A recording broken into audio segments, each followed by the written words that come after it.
Hello student. Inverse trigonometric function को देख के ही एकदम दिमाग खराब हो जाता है। क्यों खराब हो जाता है? क्योंकि इसमें इनवर्स लगा रहता है और उसका क्वेश्चन, उसका थ्योरी क्लियर ही नहीं रहता है बच्चों को। तो आप उस चक्कर में मत पड़िए, आप जल्दी से जल्दी इनवर्स ट्रिगोनोमेट्रिक का कॉन्सेप्ट क्लियर कर लीजिए। क्या क्या प्रॉपर्टीज होता है, क्या क्या बेसिक रूल होता है। तो एक बार प्रॉपर्टी क्लियर हो गया तो फिर क्वेश्चन चुटकी में सोल्व होगा। कैसे सोल्व होगा? देखिए, ये क्वेश्चन है एक हमारा कॉस कॉस दिया हुआ है। Cos sine inverse sine inverse sine inverse, 3 बार साइन इनवर्स दे दिया और बाहर क्या लगाए हुए? कॉस। तो ये सब है एंगल, ये तीनों एंगल है। अब यहाँ पे कॉस लगाए हुए। अब मन कर रहा हो कि कॉस को इसके साथ ले ले, कॉस को इसके साथ ले ले, कॉस को इसके साथ ले ले, तो ऐसा नहीं कर सकते हैं क्योंकि कॉस के अंदर 3 एंगल है, ए बी सी। तो सीधे cos A plus cos B plus cos C हम नहीं लिख सकते हैं। तो हम क्या कर सकते हैं? देखिए, सबसे पहले ये दोनों जो एंगल है, तीनों एंगल है, तो हम लोग फॉर्मूला याद रखते हैं कि अगर ये एंगल जोड़ रहे हैं इस एंगल के साथ तो किस तरीके से जोड़ते हैं। साइन इनवर्स कैसे जुड़ता है, उसी तरीके से कॉस इसके साथ कैसे लगता है। तो ये सारा रूल लगाने पे ही क्वेश्चन बनेगा। अब देखिए, इसमें साइन इनवर्स तो एक रूल, टैन इनवर्स का रूल सबको याद रहता है कि कौन सा रूल याद रखता है? टैन इनवर्स का रूल। कि टैन इनवर्स का कौन सा रूल है? Tan inverse. अगर मान लीजिए x है और टैन इनवर्स y है तो क्या रूल होता है? टैन इनवर्स में हो जाता है x प्लस वाई बटे 1 माइनस एक्स वाई। अब देखिए, यहाँ पे x इंटू बाई केस बनाना पड़ता है। यहाँ पे एक ही नहीं होता है। अगर x इंटू बाई यहाँ पे केस बनाना पड़ता है कि अगर x इंटू बाई 1 से बड़ा है कि 1 से छोटा है। तो टैन इनवर्स का फॉर्मूला बेसिक है, अगर 1 से छोटा होगा तो ये लगा सकते हैं। अब देखिए, हमारे पास अभी साइन इनवर्स में है, तो साइन इनवर्स का फॉर्मूला याद रहे या ना रहे, टैन इनवर्स का जरूर याद रखिए कि tan inverse x plus tan inverse by ये होता है जब x इंटू बाई क्या हो जाए? 1 से छोटा। तो चलिए, सबसे पहले क्या करते हैं कि ये दोनों को टैन इनवर्स, सबको टैन इनवर्स में ही कन्वर्ट कर देते हैं। तो हमको टैन इनवर्स का फॉर्मूला याद है, तो इसको टैन इनवर्स में कैसे कन्वर्ट करेंगे? तो साइन इनवर्स मतलब हुआ कि ये p बटे h हुआ। इसका मतलब है कि b निकालना होगा। तो b कैसे निकलेगा? 5 का स्क्वायर माइनस 3 का स्क्वायर का अंदर रूट 4 हो जाएगा। तो अगर साइन इनवर्स 3/5 है तो टैन इनवर्स कितना हो जाएगा? 3/4। उसी तरीके से जब साइन इनवर्स 5/13 है तो p अपॉन h है। तो b कैसे निकलेगा? 13 का स्क्वायर माइनस 5 का स्क्वायर का अंदर रूट, तो 12 हो जाएगा। तो ये तुरंत निकल जाएगा 5/12। उसी तरीके से अब यहाँ टैन इनवर्स कैसे निकलेगा?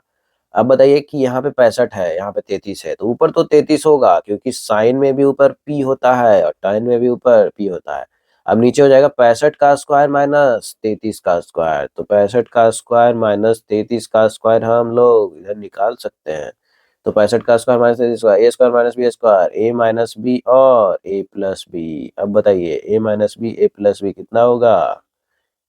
और उसका फाइनली क्या करना है? अंदर रूट लगाना है। तो इसका अंदर रूट ऐसे ऐसे लगा देते हैं। अब देखिए, इधर से कितना आ रहा है? 65 में से 33 चला गया तो 32, और दोनों को जोड़ने पे कितना आ रहा है? 65 और 33। तो यहाँ से आ रहा है 5 3 8 और 6 3 9 ऐसे। और इसका अंदर रूट है तो 32, तो आराम से कितना 2 निकल जाएगा, इधर से 16 रहेगा। और 98 ये भी 49 गुने 2 है। देख पा रहे हैं कि आसानी से यहाँ से 4 गुने 2 गुने 7 निकल जाएगा। तो ये कितना हो गया? 4 दूनी 8 सत्ते 56। तो देखिए, यहाँ कन्वर्ट हो चुका है, यहाँ पे नीचे आ गया 56। तो यहाँ तक हम लोग पहले स्टेप में ये पहुंच गए हैं।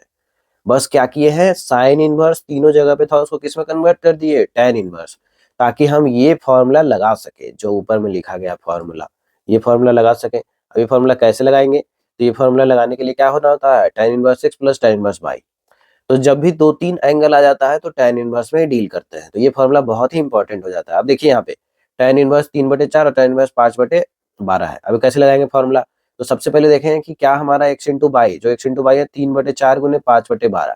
तो नीचे हो गया बच्चों 48 और ऊपर हो गया 5 या 15, तो 15/48।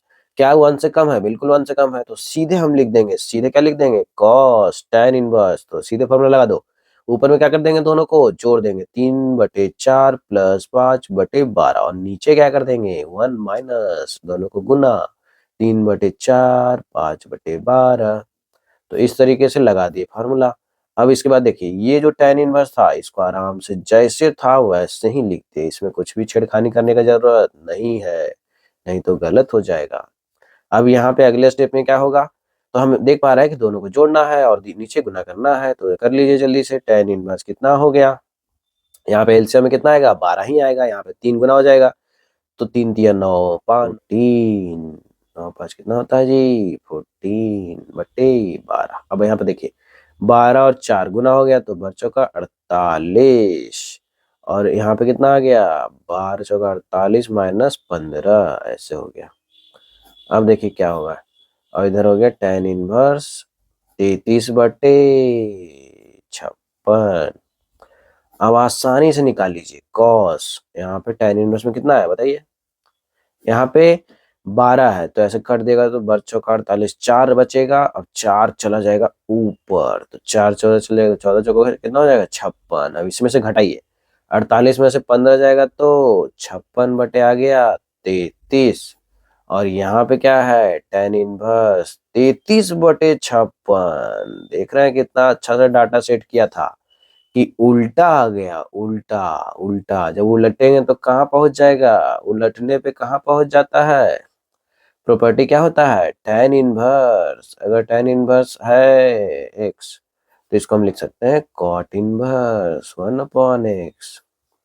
तो देखिए ये पहुंच गया tan इनवर्स, अगर यहाँ पे 56/33 है और इसको cot इनवर्स में कितना लिख सकते हैं 56/33। और क्या प्रॉपर्टी होता है, प्रॉपर्टी होता है कि tan इनवर्स कुछ भी ले लो और उसके साथ अगर cot इनवर्स को जोड़ोगे तो हमेशा कितना देगा, चाहे x कुछ भी हो हमेशा π/2 देगा। तो यहाँ से ये दोनों मिलके कितना आ गया π/2। अब बताइए cos π/2 कितना होता है 0 होता है। तो इतना खतरनाक जैसा लिखा हुआ था कि sine inverse sine inverse sine inverse, बाहर cos लगाए हुए था, सोल्व होके फाइनल कितना आ गया 0। तो यही आंसर है। तो इनवर्स ट्रिगोनोमेट्री का फॉर्मूला एकदम क्लियर होना चाहिए, प्रॉपर्टी एकदम क्लियर होना चाहिए, प्रॉपर्टी में केस कब कौन सा केस लगाएंगे, कब कौन सा वेरिएशन है, कहाँ कहाँ पे, बेसिक तो एकदम पता होना चाहिए, तब आराम से क्वेश्चन बना सकते हैं बिना डरे हुए। और इसका अगर क्वेश्चन बना रहे हैं तो आप एडवांटेज में है, क्योंकि बहुत लोग छोड़ देते हैं और ये भी होता है कि इसको दूसरे चैप्टर के साथ भी मिक्स कर देता है, तो इसलिए भी इस चैप्टर को करना बहुत जरूरी होता है, नहीं तो फिर दूसरे चैप्टर के साथ जब मिक्स करेगा तो इसके कारण वो वाला चैप्टर किया हुआ रहेगा, तब भी क्वेश्चन छूट जाएगा। तो इसलिए इनवर्स ट्रिगोनोमेट्री को मत छोड़िए, और इस तरीके का इसका शॉर्ट नोट्स हम बनाएंगे और आपके लिए रिवीजन के लिए बनाएंगे, ताकि जल्दी से जल्दी रिवीजन कर सके, और इसको थ्योरी को कैसे अप्लाई करें ये भी बताया जाएगा, ताकि अगले अटेम्प्ट में आपका नंबर बढ़ सके और जेईई एडवांस में भी आपका चांस बढ़ सके। तो अगर इस तरह का एनालिसिस देखना चाहते हैं, हमारा क्वेश्चन का एनालिसिस 4 सेक्शन में डिवाइडेड है, जैसे कि कैलकुलस हो गया, और हमारा कोऑर्डिनेट ज्योमेट्री, ट्रिगोनोमेट्री और अलजेब्रा। तो जिस जिस सेक्शन में जैसा जैसा क्वेश्चन अच्छा छाया है, सबको बहुत ही डिटेल में एनालिसिस किया गया है, उस एनालिसिस को देखिए और क्वेश्चन को समझिए कि किस तरीके से सोल्व किया जाता है, किस तरीके से थ्योरी को उसमें अप्लाई किया जाता है। तो बार बार देखिए, एक बार देखने से नहीं होगा, उसको बार बार देखिए, समझिए, कोई दिक्कत हो तो कमेंट करिए, और इस तरीके से हमसे कनेक्टेड रहिए, ताकि आपका मैथ का मार्क्स इम्प्रूव हो सके और आपके कॉलेज का चांस भी बढ़ सके और आपका जीवन आगे खुशी के साथ गुजरे। तो बहुत बहुत धन्यवाद आपका।